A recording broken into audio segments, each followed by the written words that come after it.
Shalom, selamat pagi Bapak Ibu Saudara sekalian. Selamat kita bertemu kembali dalam renungan SOS. Puji Tuhan, mengawali renungan kita pagi yang indah ini, kita satu di dalam doa. Bapa yang baik, Bapa yang kami sembah dalam nama Yesus. Pagi yang indah ini kembali kami datang kepadamu. Kami naikkan pujian, syukur, limpah banyak terima kasih Tuhan. Karena kemurahan-Mu Engkau sudah jaga dan pelihara kami sepanjang malam yang berjalan dengan tidak kurang suatu apa. Terlebih Engkau sudah bangunkan kami pada pagi yang indah dengan roh, jiwa, dan tubuh yang diberkati daripada-Mu. Terima kasih Bapa, terima kasih Tuhan. Sebelum kami mengawali seluruh aktivitas kami sepanjang hari ini, kami akan menerima kebenaran firman Allah. Kami akan merenungkan kebenaran firman Allah. Sehingga Tuhan, kebenaran firman Allah akan menjadi pedoman kami di sepanjang hari ini. Terima kasih Bapa. Dalam nama Tuhan Yesus kami sudah berdoa dan mengucap syukur kepadamu. Haleluya, haleluya. Amin. Puji Tuhan Bapak Ibu Saudara sekalian. Ya, doa Bapa kami ya kita sudah selesaikan kemarin hari. Nah, hari ini paling akhir dari doa Bapa kami, yaitu perihal penutup doa Bapa kami ya. Untuk itu saya akan membacakan kembali dari awal doa Bapa kami ini, Matius 6 ayat 9 sampai 13. Karena itu berdoalah demikian: Bapa kami yang di sorga, dikuduskanlah namamu, datanglah kerajaanmu, jadilah kehendak-Mu di bumi seperti di surga. Berikanlah kami pada hari ini makanan kami yang secukupnya, dan ampunilah kami akan kesalahan kami, seperti kami juga mengampuni orang yang bersalah kepada kami. Dan janganlah membawa kami ke dalam pencobaan, tetapi lepaskanlah kami daripada yang jahat. Nah, hari ini kita tiba pada bagian yang paling akhir dari doa Bapa kami, yaitu yang terdapat di dalam kurung kurawal. Perhatikan saya bacakannya. Karena Engkaulah yang mempunyai kerajaan dan kuasa dan kemuliaan sampai selama-lamanya. Amin. Nah saudaraku, ada tiga hal dalam penutup doa Bapa kami ini ya, yaitu menyatakan bahwa Tuhanlah yang mempunyai kerajaan ya, Tuhanlah yang mempunyai kuasa, dan Tuhan yang mempunyai kemuliaan sampai selama-lamanya. Ini sebenarnya merupakan penutup dari doa Bapa kami ya, gereja purba, gereja-gereja awal ya. Apabila mereka selesai membacakan kitab membacakan doa Bapa kami, mereka menutupnya dengan doksologi. Doksologi ini artinya pujian ya. Setelah mereka selesai membacakan doa Bapa kami, mereka naikkan pujian kepada Tuhan. Jadi karena Engkaulah yang punya kerajaan dan kuasa dan kemuliaan, ini merupakan pujian kepada Tuhan yang diberikan oleh gereja purba setelah mereka menyelesaikan doa, mengucapkan doa Bapa kami. Nah, saudaraku yang kekasih, begitu juga kita sebagai orang percaya, setiap kita mengakhiri doa kita, seringkali kita mengakhiri dengan pujian ya. Kami sembah, kami muliakan namamu, terpujilah namamu Bapa, dan seterusnya dan seterusnya ya. Nah, doksologi ini adalah yang dilakukan oleh gereja-gereja purba ya, dalam teks receptus ya, textus receptus, atau dalam naskah aslinya sebenarnya tidak ada. Makanya diberi tanda kurung kurawal, berarti ini bukan dari teks aslinya tetapi ditambahkan oleh gereja purba ya. Nah, hari ini saya akan menyimpulkan ya doa Bapa kami. Seperti di pendahuluan saya menerangkan bahwa doa Bapa kami itu terdiri dari 9 poin. Sebab doa Bapa kami ini adalah kerangka doa atau pokok-pokok doa yang harus diucapkan, yang harus diimani oleh orang-orang percaya ya. Jadi ada 9 poin ya, 9 poin yang Yesus berikan kepada orang percaya melalui doa Bapa kami.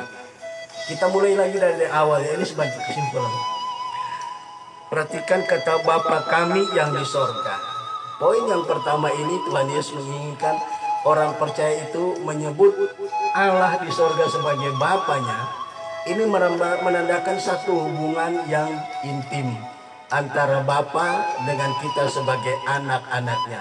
Jadi orang percaya ya, pesan Yesus yang percaya melalui doa Bapa kami ini adalah orang percaya harus menjaga hubungan yang baik antara Tuhan dengan orang percaya. Yang kedua, dikuduskanlah namamu. Kata dikuduskan namamu artinya mengkhususkan nama Bapa ya, mengkhususkan nama Yesus di dalam kehidupan kita ya. Jadi yang pertama kita harus menjalin hubungan yang intim dengan Tuhan. Yang kedua kita harus menempatkan Tuhan ya. Karena kalau bicara dikuduskan namamu, nama Tuhan, menguduskan nama Tuhan itu identik dengan mengkhususkan ya nama Tuhan atau mengkhususkan pribadi Tuhan ya, yaitu tempatkanlah Tuhan dalam hidup kita di tempat yang spesial, yaitu di mana? Di hati kita ya. Di 1 Petrus 3:15 dijelaskan bagian A, kuduskanlah Kristus sebagai Tuhan di dalam hatimu. Jadi tempatkan Tuhan di tempat yang sangat spesial di hidup ini, yaitu kita harus menempatkan Yesus di dalam hati kita yang sangat spesial. Poin yang ketiga adalah datanglah kerajaanmu ya. Kata datanglah kerajaanmu ini ya, Tuhan memberikan pesan kepada orang percaya, jangan hanya memiliki hubungan yang intim dengan Tuhan ya, sudah menempatkan Tuhan di tempat yang paling spesial itu di hati kita, tapi kita biarkan ya. Tuhan mau bagian yang ketiga ini adalah kita mengizinkan Tuhan itu berteokrasi ya, memerintah di hati kita ya, bukan hidup kita, bukan hati kita yang memerintah kita, tapi Kristus yang harus memerintah di hati kita ya. Jadi Tuhan Yesus inginkan agar supaya Bapa di surga itu berteokrasi di dalam hidup kita, memerintah di dalam hidup kita, di dalam hati kita. Yang keempat adalah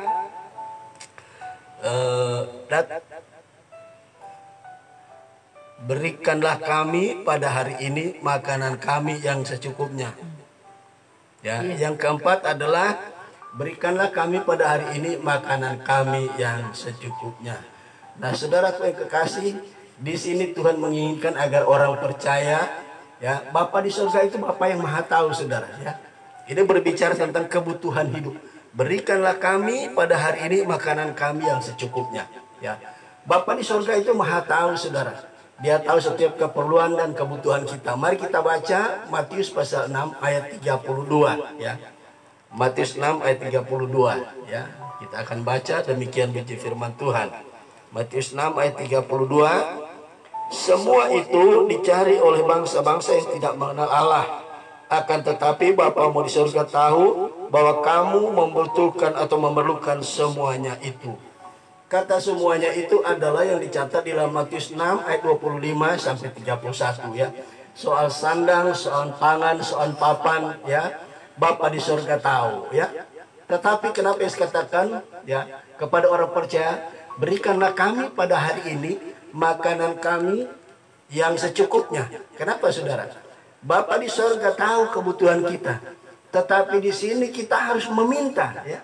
Sebab kalimatnya berbunyi sebagai berikut. Berikanlah kami pada hari ini makanan kami yang secukupnya. Artinya apa? Yesus menginginkan setiap anak-anaknya itu harus hidup ya, membangun kehidupan mezbah doa ya. Bapa di surga tahu kita memerlukan segala sesuatu. Tapi Tuhan mau ya, kita tidak hanya menunggu berharap, tetapi kita tidak meminta kepada Tuhan. Tuhan mau dia memiliki anak-anak yang disiplin, yang bisa dan tahu membangun mezbah doa. Jadi orang percaya diminta oleh Yesus dalam poin yang keempat ini adalah mereka harus bisa membangun kehidupan doa. Kemudian dikatakan poin yang kelima, dan ampunilah kami akan kesalahan kami. Saudaraku, kita sudah lewati kemarin bahwa kita sebagai orang percaya, jangan setiap kali ya kita merasa kita masih sebagai orang berdosa. Ada seringkali hamba Tuhan ya yang menyampaikan firman Tuhan, tolong angkat tangan siapa yang adakah orang benar di sini? Ya. Ada banyak nggak berani angkat tangan. Ya. Kemudian pendeta itu memberikan statement, kita masih orang berdosa, saudara. Ini satu pemahaman yang keliru. Ya. Yesus dalam poin yang kelima ini dikatakan, dan ampunilah kami akan segala kesalahan kami. Kita orang percaya itu disadarkan oleh poin yang keempat ini. Ya, Yesus berkata, ya, dan ampunilah kami. Sebenarnya sebelum Yesus naik ke surga, dia telah mengucapkan ini, dan ampunilah kami akan kesalahan kami. Saudara tahu, status kita sebelum kita terima Yesus, kita orang berdosa. Tetapi setelah kita terima Yesus, kita adalah orang-orang yang benar. Orang-orang yang telah diampuni, ya. Makanya di atas kayu salib ada 7 ucapan Yesus yang keluar di atas kayu salib dari mulut Yesus. Dari ke-7 perkataan itu, kenapa tidak ke 6 perkataan yang lain yang lebih dahulu? Yang pertama adalah, ya Bapa, ampunilah mereka sebab mereka tidak tahu apa yang mereka lakukan. Ya. Jadi yang pertama-tama dari 7 ucapan Yesus yang keluar dari mulutnya di atas kayu salib, pertama dia memberikan pengampunan bagi mereka yang percaya kepadanya. Sebab pengampunan itu hal utama yang membuat Yesus harus turun dari sorga. Ya. Yesus turun dari sorga membawa misi keselamatan. Ya. Sebelum dia mengorbankan nyawanya, dia mengampuni semua orang yang sudah berdosa. Baik orang yang berdosa dari zaman Adam, sampai pada waktu orang yang menyalibkan Yesus, dan sampai orang-orang berdosa yang saat ini yang percaya kepada Yesus. Ketika mereka percaya, mereka mendapatkan pengampunan dosa. Dan status mereka bukan lagi orang yang bersalah, bukan lagi orang yang berdosa, tapi orang yang benar. Jadi saudara, ketika orang bertanya, atau ada hamba Tuhan siapapun dia berkata, saudara, adakah di sini orang yang tidak berdosa lagi? Saudara nggak perlu takut, angkat tangan dan katakan, saya sudah bukan orang berdosa.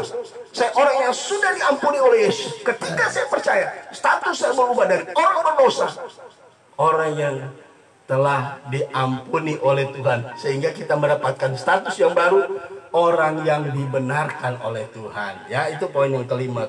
Yang keempat. Yang kelima sekarang adalah, seperti kami juga mengampuni orang yang bersalah kepada kami. Nah, poin yang kelima ini Tuhan mau, kalau kita sudah dipulihkan, sudah diampuni oleh Tuhan, maka orang percaya diminta oleh Tuhan, ya tadi, pengampunan itu bersifat vertikal. Tuhan memberikan pengampunan kepada setiap orang yang percaya. Nah, sekarang pengampunan itu bersifat horizontal. Jadi berbentuk salib. Setelah kita diampuni, kita juga harus bisa mengampuni. Secara horizontal, Yesus mau ingatkan orang percaya harus tetap membangun hubungan antar sesama anak Tuhan maupun orang yang belum percaya kepada Tuhan.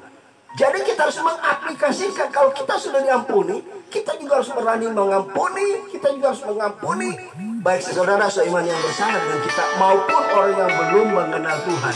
Apabila mereka berbuat salah kepada kita, wajib hukumnya kita juga harus mengampuni mereka sebagaimana kita telah menerima pengampunan. Bagaimana? Misalnya saya ingin memberkati orang dengan duit yang banyak, tapi saya belum terima duit.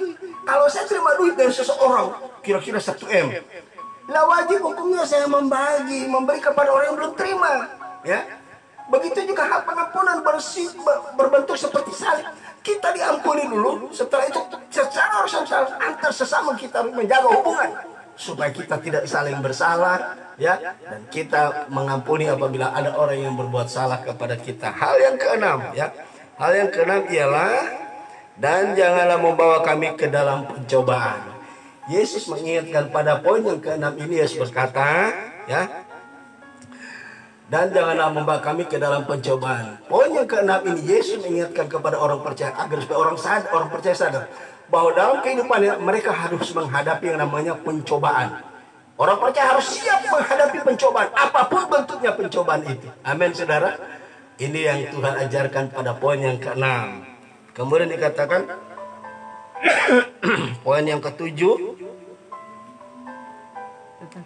adalah, tetapi lepaskanlah kami. Oh, saya salah uraiannya, saudara, ya. Yang pertama adalah Bapa kami yang di sorga. Yang kedua, dikuduskanlah namamu. Yang pertama adalah Bapa kami yang di sorga, yang kita menjaga hubungan yang baik. Yang kedua, dikuduskanlah namamu, yaitu menempatkan Tuhan di tempat yang spesial di hati kita. Yang keempat adalah Yang ketiga adalah datanglah kerajaanmu. Ya, kemudian yang keempat, jadilah kehendakmu di bumi seperti di surga. Yang kelima, berikanlah kami pada hari ini makanan kami yang secukupnya. Yang keenam, dan ampunilah kami akan kesalahan kami seperti kami mengampuni orang yang bersalah kepada kami. Yang ketujuh, dan jangan membawa kami ke dalam pencobaan. Yang kedelapan ialah tetapi lepaskanlah kami daripada yang jahat. Yang jahat itu adalah kuasa kegelapan dan orang-orang yang belum lahir baru. Pelihara hidup kita, jauhi hidup kita dari kuasa si jahat. Kuasa si jahat itu ada mata yang jahat, ya, ada mulut yang jahat dan sebagainya. Ya, jadi orang percaya sekali dia sudah lahir baru, dia jangan lagi mengikuti keinginan daging. Yang terakhir adalah karena engkaulah yang mempunyai kerajaan dan kuasa dan kemuliaan sampai selama-lamanya. Amin. Ya, nah, saudaraku, itulah ke-9 poin atau 9 bagian dari doa Bapa kami yang Tuhan ajarkan kepada kita. Nah, saya percaya kita sebagai orang yang percaya yang sudah mengikuti renungan ini mendapatkan manfaat dari pemahaman tentang doa Bapa kami. Puji Tuhan. Dan orang percaya di bagian terakhir tadi dikatakan ya harus seperti gereja purba, ya, walaupun itu cuma ditambahkan kalau tidak ada di dalam teks aslinya, tetapi hendaklah orang percaya itu tetap selalu memuji Tuhan. Selesai berdoa kita ingin memuji Tuhan, menyembah Tuhan, bebaskan roh kita, kita memuji dan menyembah Tuhan. Puji Tuhan. Inilah akhir, ya, penutup dari doa Bapa kami, biar kita selalu ada pujian bagi Tuhan yang sudah mengadopsi kita menjadi anak-anaknya karena kita percaya kepada Tuhan. Puji Tuhan. Mengakhiri doa Bapa kami ini kita akan dengarkan satu pujian bagi Tuhan dulu. Kemudian saya akan akhiri di dalam doa. Puji Tuhan.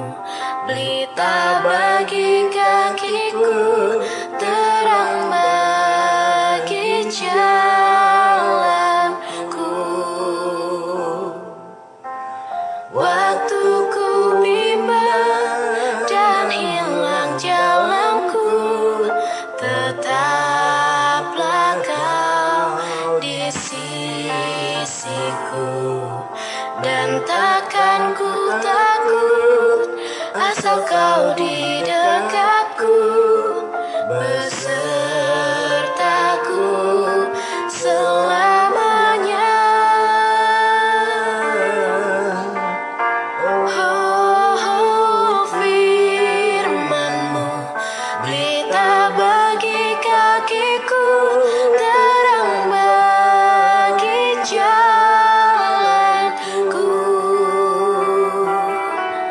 Firman-Mu berita bagi kakiku, terang bagi jalanku. Terang bagi jalanku, terang bagi jalanku. Puji Tuhan. Firman Tuhan pelita bagi kaki kita dan terang bagi jalan kita di tengah-tengah dunia yang gelap di hari-hari ini. Haleluya. Kita satu di dalam doa. Bapa di surga, terima kasih Tuhan, kalau di sepanjang minggu yang sudah kami lewati sampai hari ini kami boleh Tuhan menggali, memaparkan kebenaran firman-Mu perihal doa Bapa kami. Kami percaya kami sudah bukan hanya mendapatkan berkat, tapi menambah membuat kami semakin luas dalam wawasan kebenaran firman Tuhan. Biar Tuhan, kiranya Tuhan kami boleh membangun hubungan yang intim dengan Tuhan. Terima kasih Bapa, meteraikan firman Allah dalam hati kami dan mampukan kami mengaplikasikan kebenaran firman Allah ini hari lepas hari. Terima kasih Bapa, di dalam berkat nama Yesus kami sudah berdoa dan mengucap syukur kepadamu. Haleluya, haleluya. Amin. Puji Tuhan, Bapak Ibu Saudara sekalian. Tuhan Yesus memberkati. Sampai ketemu besok dengan topik yang baru. Haleluya. Amin.